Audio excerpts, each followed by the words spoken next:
Welcome to the Deep Dive. We take stacks of information and, well, we really try to get to the heart of what matters. Today we're diving into something truly fascinating, therapeutic practice groups, and specifically, the insights from work with Yuval Alon, our goal. To understand how therapists learn to really hear a patient's deep wish to heal and how this protects everyone's mental health, the therapists included. Yeah, it's really illuminating stuff. These group learnings, they show us that effective healing isn't just about, the right technique. It's more fundamental. It's about a shift in how therapists perceive, how they listen to the people they're trying to help. We'll look at some specific cases that really bring these powerful shifts to life. Okay, let's start with that first big insight, seeing the healthy part of the patient. Now that sounds intuitive, doesn't it? Like, of course you'd see the strengths, but the sources say it's actually a real challenge. Why is that? Why is it hard to see past the problems? It's a profound question because, well, therapists are human and we're often trained to spot the problem, right? There was one case that really drove this home, a patient struggling with relationships. The therapist initially was very focused on the patient's anxiety, her thoughts like, oh, this relationship won't work, and how anxious she got in sessions. Right. Focusing on the symptom. Exactly. Yeah. And that intense focus on the anxiety actually became a barrier. It stopped the therapist seeing something much more vital. The patient's, underlying perfectly healthy desire to form close bonds. Yeah. The anxiety was sort of hiding the real person and their wish. That's such a key distinction. So, okay, if focusing only on the symptom is a trap, what's the practical takeaway? How does a therapist shift from seeing the anxiety shield to seeing the person wanting to heal? Well, it takes developing what the sources call a brave belief in that healthy core. The core learning here is that anxiety defenses, they're basically expressions of past suffering. They aren't who the patient is. They're more like protective layers built up over time. So the therapist's job becomes helping the patient see that separation, helping them distinguish themselves from the anxiety and behaviors that are, well, masking their true self. Yeah. It's about helping them let go of what's actually hurting them. Defenses in this light aren't just roadblocks. They're how patients share their history, how they learn to act to maybe feel wanted or safe. It completely reframes it, doesn't it? The problem becomes a message, and that connects perfectly to the next point. The importance of genuine, internal agreement from the patient. It seems so easy for a therapist, even with good intentions, to kind of push or lead a patient where they think healing lies. How does that go wrong? Oh, it's a critical point. How often do therapists offer techniques without really checking if the patient has that deep internal yes to tackle that specific issue? There was another case where a patient came in after a death in the family.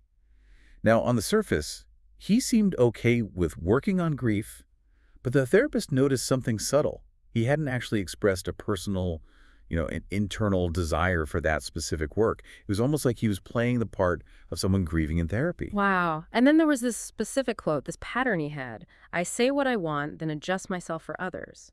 That's huge, isn't it? It speaks directly to the challenge of real consent in therapy. Absolutely. A massive red flag. The main lesson from this case is crystal clear. You really shouldn't start therapy, proper deep work, without that clear internal okay from the patient. An agreement to work on an internal issue that genuinely troubles them. And it has to come from their own free will, aiming for a positive goal they want in their life. Therapists have to be so careful not to just become another person telling the patient what's right for them. We're there to support their journey, not dictate it. Which brings us to another pattern closely linked to that adjusting for others idea.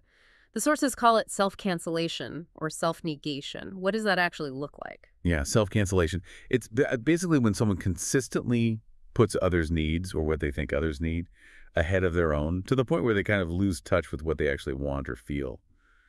The next case involved a patient who just kept talking about what others wanted, her boss, her family. Even when the therapist asked directly, what do you want? She just slide back into talking about others' needs. It was almost automatic. So through that really deep patient listening, what emerged? How did they help her see that? Well, by listening so closely, an unconscious pattern started to surface. The therapist helped her formulate it. I will go after others so there won't be complaints against me, and it will be quiet. Just naming that, just that initial awareness of why she did it, that was a huge step, a breakthrough. But it's fascinating that even after she understood this, even after setting a goal for herself, the pattern kept popping up. What did that signal? Yeah, that told everyone it was really deep, a deeply unconscious automatic thing, not just a conscious choice she was making. So our role as therapists becomes helping the patient see it happening in the moment. Hmm. witnessing how it stops them connecting with themselves right then and there. Right. And the intervention, it had to be sensitive but precise. It was something like, can you put others aside for just a moment so we can help you, so you can pay attention to yourself? That sounds incredibly direct, potentially challenging, but maybe also validating. How did she take that kind of invitation? It was powerful. It really opened a door to her inner world. For maybe the first time, she could really feel the pain of not being used to focusing on herself, the cost of always putting herself last. That sharp moment of self-awareness brought about by that listening and clear invitation was really the start of her internal work. So we've talked about patient defenses, hiding desires, and this self-cancellation pattern. But here's where it gets really critical, I think, for both the patient and the therapist. The sources stress that these defenses don't just live inside the patient, they play out in the relationship, including with the therapist. How does that work? Yes, this is absolutely crucial.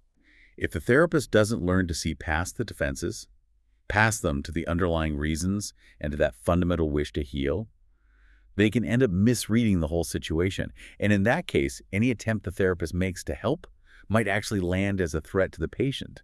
It's like the patient's defense system is always active, and the therapist can easily get tangled up in it. And what does that do to the therapist? When they're trying to help but keep hitting that wall or feel misunderstood? Well, the therapist might start to take it personally. They might feel guilty, like they're doing something wrong or bad to the patient by pushing them.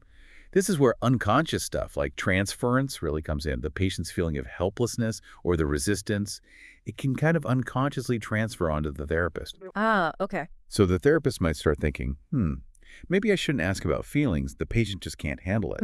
And bam, right there, the therapist is identifying with the patient's helplessness. The defenses start looking like objective facts, and the whole relationship just gets stuck. It's exhausting for the therapist. So how do therapists avoid getting, bogged down in that guilt and feeling stuck? What's the key for their own mental health, their own resilience when dealing with these intense dynamics? This is where the practice groups really underline something vital for therapist well-being.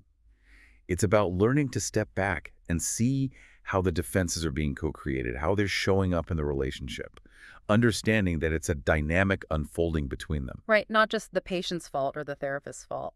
Exactly. If the therapist just feels guilty, they miss the real point. It's the defenses that are messing with the connection and keeping the patient away from their own goals. It's not about the therapist being inadequate. Seeing the pattern frees the therapist from that unnecessary self-blame. The focus shifts from who's wrong to what's happening here between us. So it really loops back to what we started with, seeing the healthy part, listening for that wish to heal. The therapist's mental health seems directly tied to their ability to practice this really deep, authentic listening. Absolutely. That's the core of it. Preserving the therapist's mental health comes down to true, authentic, precise listening. If therapists don't learn to listen beyond the surface, beyond the defenses, to hear that underlying wish for health, honestly, they often don't really know how to help effectively. They might just use standard techniques or kind of hope for the best, which can lead to burnout. Yeah, I can see that. But this specific kind of deep, moment-by-moment listening, that is what allows therapists to genuinely help many more people. And crucially, it sustains them in a really demanding job. It changes their role from just fixing problems to being a guide, helping the patient connect with their own inner drive towards healing. This deep dive has really unpacked some, profound ideas about what makes therapy work for everyone involved. So if we were to boil it down, what are the biggest takeaways from these practice groups, from Yuval Alon's work, that you hope people listening will really hold on to? Okay, a few key things. First, remember, anxiety and defenses are survival tools. They're not the person's true self. That applies to patients, but maybe to you listening too. Second, that really precise, deep listening, especially noticing how patterns play out in relationships, is how we spot that healthy wish to heal underneath. Third, real therapy needs that genuine internal yes from the patient to work on something that truly bothers them, not just going through the motions. Yeah. Fourth, helping someone see how they block their own path to getting help is incredibly empowering. It allows them to choose to pay attention to themselves, maybe for the first time. And finally, maybe most critically, authentic therapy happens in the relationship. And the patient's defenses, they operate on the therapist too. It affects us. It's a dance. Yeah. This kind of unconscious listening, crafting those careful moment-to-moment invitations, it sounds like it takes incredible practice and time. It's not just following steps, it's a living, breathing process, but one that allows for real attunement and real help, building that unique connection where healing can actually happen. Exactly. And, that leaves us with a question, I think, for everyone listening, whether you're a therapist, a patient, or just living your life. If real healing, real connection comes from this kind of deep listening, listening for the unspoken wishes in ourselves and others, what could happen if we all tried to cultivate that brave belief? That belief in the healthy, wanting core within everyone, even when it's hidden behind anxiety or defenses or just, avoiding our own needs. Imagine the possibilities if we listen like that, truly listen for the health in everyone.